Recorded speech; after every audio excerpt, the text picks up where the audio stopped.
दोस्तों वो गाना तो आपने सुना ही होगा कि सोचता हूँ कि तुम कितने मासूम थे, क्या से क्या हो गया देखते देखते। मैं अरविंद केजरीवाल हूँ, पर उसे क्या फर्क पड़ता है? मैं आप में से एक हूँ, इससे फर्क पड़ता है। मैं अगर किसी पॉलिटिकल फैमिली से होता या कोई अपराधी होता, क्रिमिनल होता, तो ये लोग मेरा स्वागत करते हैं, मुझे अपनी पार्टी में मिला लेते हैं। पर आज ये लोग मेरे से नफरत करते हैं, ये लोग मेरे से डरते हैं। इसलिए नहीं कि मैं अरविंद केजरीवाल हूँ, इसलिए क्योंकि मैं आप में से एक हूँ। ये आपसे डरते हैं, ये आपकी ताकत से डरते हैं, ये आपकी शक्ति से डरते हैं। और अब समय आ गया है आपको अपनी शक्ति इस्तेमाल करने का।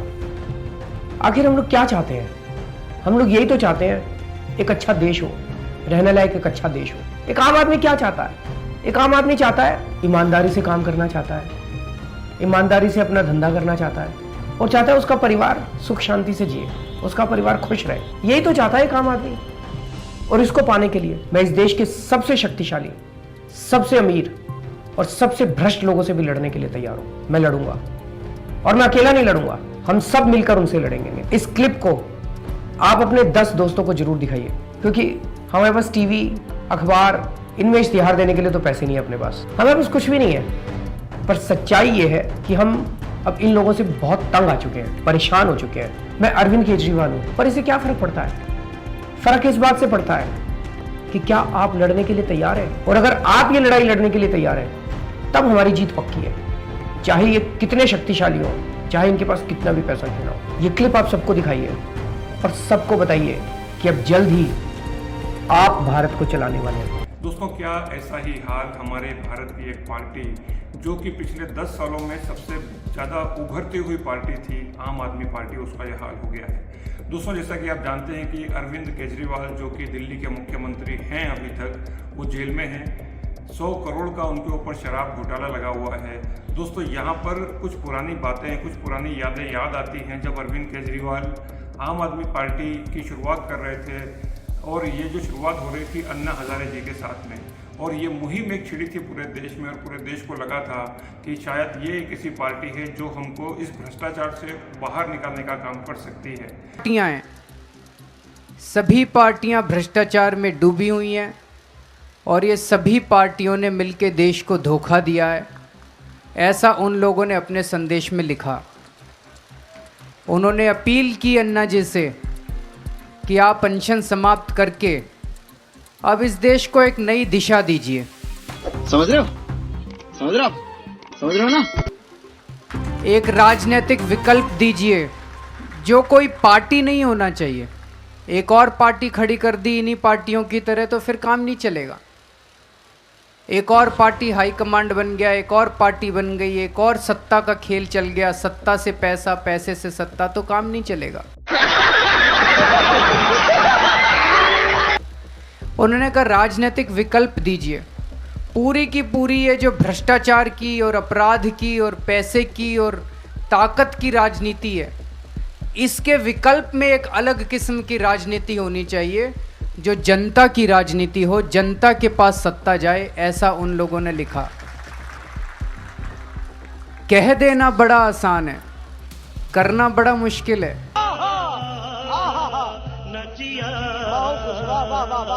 लेकिन दोस्तों देखते ही देखते पिछले 10 सालों में दुनिया कितनी बदल गई।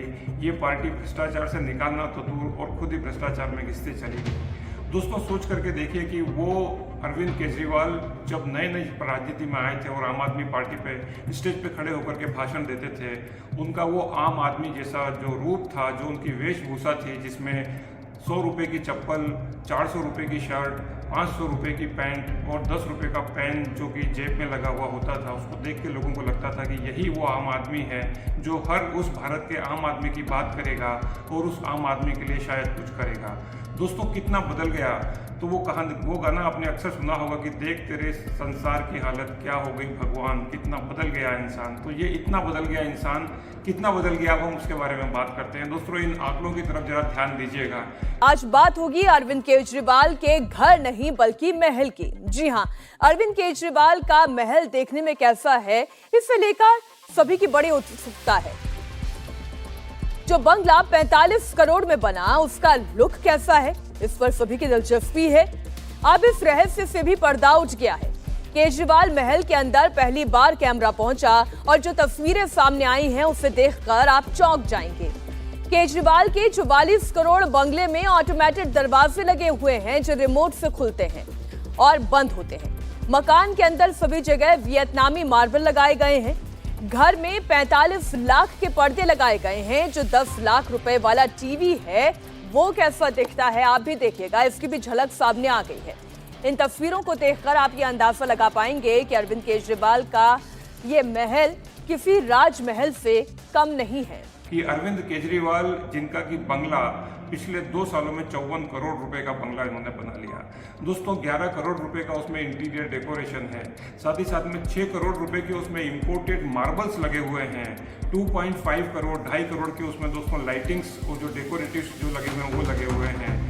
एक 1.5 करोड़ के दोस्तों उसमें वार्डरोब जो अलमारी है उसकी जो फिटिंग्स वो कराई गई हैं। 1.1 करोड़ रुपए के उसमें दोस्तों किचन के जो अप्लाइंसेज है वो वहाँ पर लगे हैं और 2.8 करोड़ की दोस्तों वहाँ पर फायर फाइटिंग सिस्टम जो है वो लगाया गया है। दोस्तों मेरा सवाल है कि ये पैसा कहाँ से आया? इतने करोड़ों रुपए का बंगला दोस्तों कहाँ से बना? क्या ये दिल्ली की या भारत की जो जनता है उस आम आदमी का पैसा नहीं है जो निकाल करके कहीं ना कहीं किसी न किसी तरीके से इतना बड़े बड़े बंगले दोस्तों बन जाते हैं? दोस्तों क्या वो किए गए वादे सारे झूठ नहीं लगते कि जिस तरीके से अरविंद केजरीवाल आम आदमी पार्टी के साथ में आते हैं और हम सबको दिलासा दिलाते हैं और बताते हैं कि हम आपको इस भ्रष्टाचार से मुक्ति दिलाएंगे, और देखते ही देखते दोस्तों ये पूरी की पूरी पार्टी भ्रष्टाचार की जो गर्त है उसमें धंसती चली जा रही है। अब दोस्तों बात करें कि ये जो आंच है भ्रष्टाचार की, ना केवल अरविंद केजरीवाल बल्कि बाकी के जो नेता हैं आम आदमी पार्टी के उन तक धीरे धीरे पहुंच रही है। अभी दोस्तों हाल ही में संजय सिंह को जब जेल से जमानत मिली तो ऐसा लगा कि भगत सिंह जैसे जेल से होकर के बाहर आते थे उस तरीके से संजय सिंह बाहर आए हैं, और बाहर आते ही उन्होंने जिस तरीके से अपनी दहाड़ लोगों के सामने बताई, जिस तरीके से बताया कि ये भारतीय जनता पार्टी ये कर रही है वो कर रही है, और दोस्तों उस तरीके से लगा कि वास्तव में एक नेता जो कि जेल से जंग लड़ करके जीत करके सामने लोगों के आ रहा है, लेकिन दोस्तों हालात कुछ हो रही हैं। हालत यहाँ पर ये है दोस्तों कि यहाँ पर राजकुमार आनंद जो उन्होंने दोस्तों इस्तीफा दे दिया है, और उनका कहना है कि जिस सोच के साथ में ये पार्टी